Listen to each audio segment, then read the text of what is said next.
Hi, this is Raj Pirwal, and today I'm going to be interviewing Kevin. So Kevin, tell us a little bit about yourself. Well, I'm 35 years old. I'm married. I have a woman. I'm also from California and I'm an author. So how did you and Dana meet? It's kind of a long story, but to make it short, we met. Well, I met Dana when we worked in a car factory. One day I realized she wasn't eating. She was just kind of hungry there sitting. She didn't have lunch. So I decided I'd buy her some food.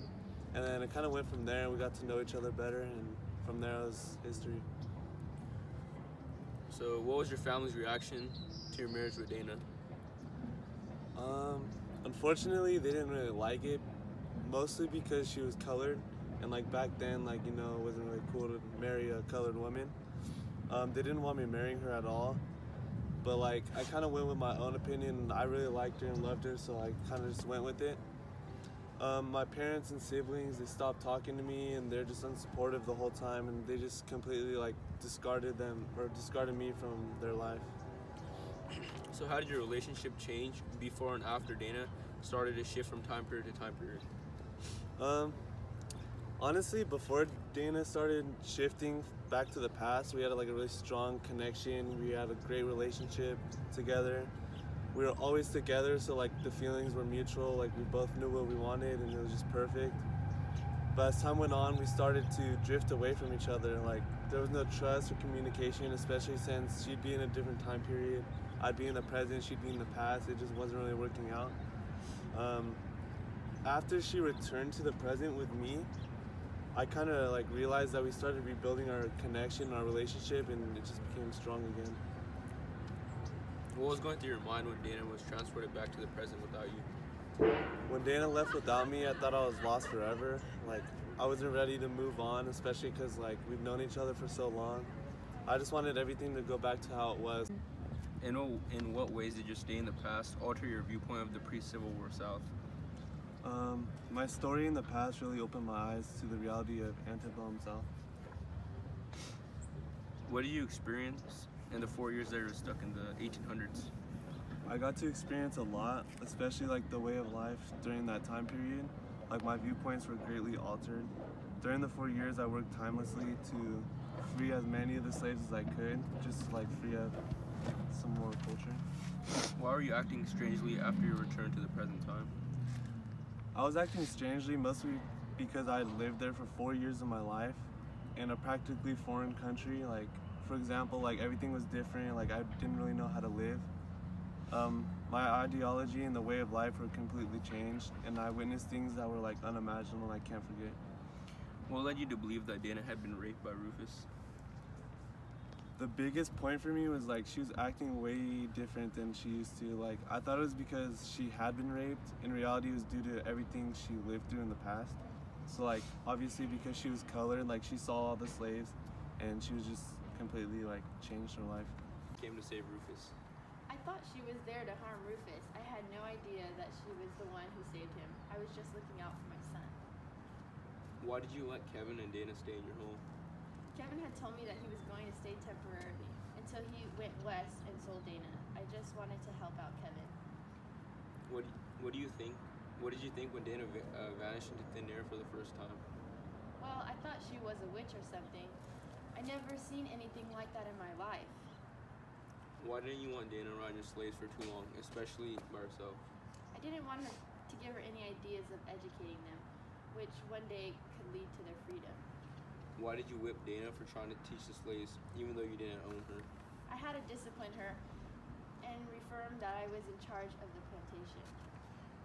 Did you ever think that Kevin, a white man, would ever betray you and help your slaves escape? I had no suspicion. His speech and story fully convinced me.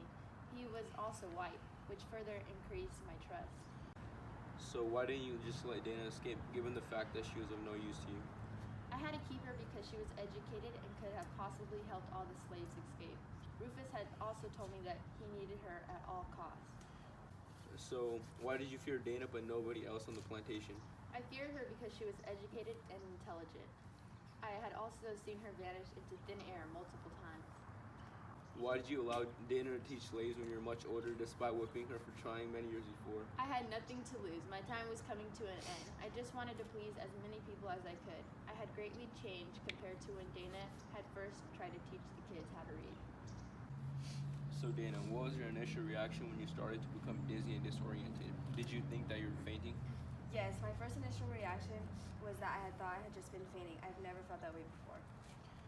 Did you fear for your life when Tom had a gun pointed at you? Or did you know that you would be taken back to safety? Yes, I was scared for my life. I had no idea why I was being shot at after saving his son's life. At first occurrence, I did not know I was going to be taken back to safety because I had no clue what was even going on. How shocked were you that you were in trouble for saving the boy's life?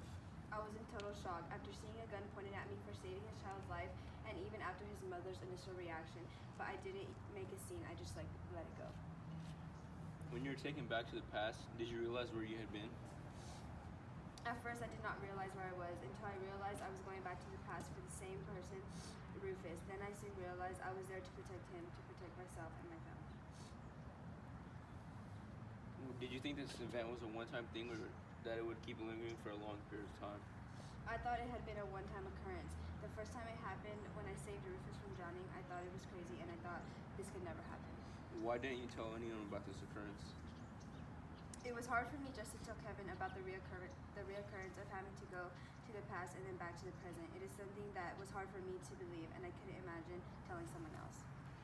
When you were nearly murdered, why were you reluctant to gouge the man's eyes out given the fact that your life was in danger? Knowing that I could have destroyed him destroyed me. I was sickened at the thought of crippling him, and I just froze. But at that time, I didn't know I would get back home and whenever I was in danger, so I had to do it. When did you realize that you were being sent to the past so you could protect Rufus in order to make sure that your family and you were born? I realized after I went back to the past to help Rufus in the fire that he had started so he would not get in trouble by his father. After going to the cabin and being chased into the woods and getting beaten after returning home, that is when I realized I would be returning home back to the present every time I was in danger. When you were taken back to the present without Kevin, did you ever think that you'd never see him again? I knew before we left that if Kevin came with me, he had to come back with me, or else there was a big chance we'd never see each other again, which is why I did not want him coming with me in the first place. So yes, when we were separated, I thought I'd never see him again. Did you ever have even a little doubt that Rufus was actually sending your letters to Kevin? No, not at all. I thought Rufus would send the letters, no questions asked, and I thought he'd want me to find Kevin. Why do you think that Rufus was trying so hard to keep you from leaving him? I think Rufus wanted to keep me from leaving because of the fact that I was his only friend pretty much, and the only person that he had. After Hagar was born, why didn't you purposely try to put your life at stake and be done coming to the past forever? Well, I felt like I had the responsibility to save Alice. So Rufus, when Dana came to you for the second time, what was going through your mind? At first, I really didn't want to trust her. I thought she was really here just to harm me. But yeah. Did you believe that she was from 1976? To be honest, at first, I didn't believe it at all because, like, who would have thought, like, someone from the future would come just to help me? And really, I had no reason to, and I didn't lose anything trusting her or anything.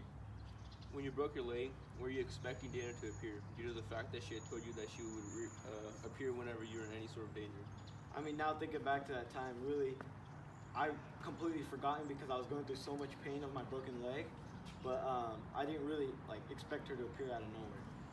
Why were you so open with Dana regarding your personal feelings and matters? I was so open with Dana because I had no friends or anybody to confide with. And so the only person I could tell about my emotions and my personal problems was Dana. Why did you never speak up against your father, despite speaking up against your mother multiple times? Well, to be honest, my father was a very scary person. Like, I feared my father. I really thought he would severely punish me. And my mother, like, on the other hand, was quite calm, and she didn't punish me, and she, like, didn't take things personally as, like, I intended, like, personally. Why did you not send Dana's letters to Kevin so that they could reunite? Truth be told, I didn't want Dana to leave. She was the only person I could talk to. I didn't like Kevin at all because he was going to take Dana away from me. Why did you decide to make Dana work in the fields after she tried to escape and failed? I mean, at first, I was, like, kind of mad. Like, I was really mad. But, like, I had to assert my dominance in some way, like, according to that time period, and set the proceeding for the other slaves. I didn't want them to think that they could get away with anything. If I didn't punish Dana, it would have diminished my authority. Do you think that you shouldn't have lied about selling Tiger and Joe and told Alice that you sent them to relative up north? I think I shouldn't have lied because once again I had set the precedent. She ran away, so she deserved punishment, even though we were together. Do you ever feel that you were the cause for Alice's death? You made her believe that she lost the only thing keeping her alive, her kids. Well, really, like, I don't want to think that way, but I somewhat caused Alice to hang herself because I basically took her life by stripping her and the only thing that was keeping her going, which were her children. Did you ever expect Dana to slit her wrist just to get away from you? Well, to be honest, I would have never expected Dana wanting to go away from me since she always came to support me. So really, I didn't think that Dana would risk her life just to escape from me. At the time, I didn't even realize what I was becoming. Why did you begin selling slaves following your father's death? Well, really, my father left a lot of debt, and so really, I began selling slaves as to recover our financial situation. One expectation was Sam. He was trying to get with Dana, so I sold him. I didn't want anyone or anything that's talking to her or interfering with us. I feared that he would take her away from me. And did you ever think that Dana would go as far as to try to kill you? No, I could have never imagined that. Since Dana was always coming to rescue me when I needed someone, it was always Dana. And for her to harm me like that, like she's been saving me all my life, I would have never expected that or anything happening with us like that.